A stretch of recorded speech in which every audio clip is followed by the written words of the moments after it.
আজ হঠাৎ করে ঠাকুমার শরীরটা অনেক খারাপ হয়ে যায়। তো আজ হলো একাদশীর পারণ, তাই সকালে উঠে ব্রাশ করার আগে আমি স্নান করেছি। কাল রাতেও ঘুমাতে অনেক লেট হয়ে গেছিল, তাই আজ সকালে উঠতে অনেক কষ্ট হচ্ছিল, তবুও উঠেছি। পারণ করে একটু পর ঠাকুমা খেতে নিয়ে হঠাৎ করে মাথা ঘুরে যায়। ভালো করে খেতেও পারিনি। মাথায় একটু তেল ঠান্ডা জল দিয়ে মালিশ করে দিলাম, তারপর একটু আরাম পেয়েছে। কিছুক্ষণ পর আমি মাথাটা আঁচড়াচ্ছিলাম, তখন ভাই এসে বলে, এদি আমার না কয়েকদিন ধরে খুবই হেয়ার ফল হচ্ছে। তোর তো হেয়ার ফলের সমস্যাও নেই, আমাকেও বল আমি কি করব।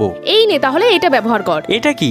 এটা হচ্ছে আর্লস গুডনেস এর রোজমেরি ওয়াটার, ভারতের একমাত্র ক্লিনিক্যালি প্রুভেন রোজমেরি ওয়াটার, যেটা 3 গুণ পর্যন্ত চুল পড়া কমাতে সাহায্য করে, সাথে 12 সপ্তাহের মধ্যে নতুন চুলের বৃদ্ধি বাড়াতে সাহায্য করে। রোজমেরি চুলের গোড়া থেকে রক্ত সঞ্চালন বৃদ্ধিতে সাহায্য করে, যা সামগ্রিকভাবে চুলের বৃদ্ধিতে সহায়তা করে। এর মধ্যে রয়েছে ওয়াটার বেসড ফর্মুলা। এর মধ্যে কোনো আঠালো বা চিটচিটে ভাব নেই, যার জন্য স্কাল্পকে একদমই অয়েলি করে না। তাই এটা লাগানোর পর ধোয়ারও কোনো প্রয়োজন নেই। আগে আমারও অনেক হেয়ার ফল হতো, কিন্তু এটা লাগানোর পর থেকে আমার হেয়ার ফল তো কমেছে, সাথে নতুন বেবি হেয়ারও গ্রো করেছে। তোমরা এটা নিতে চাইলে purple.com থেকে নিতে পারো, অথবা কিউআর কোডটা স্ক্যান করেও নিতে পারো। আর তোমরা এটা কলকাতায় 2 ঘন্টার মধ্যে ডেলিভারি পেয়ে যাবে।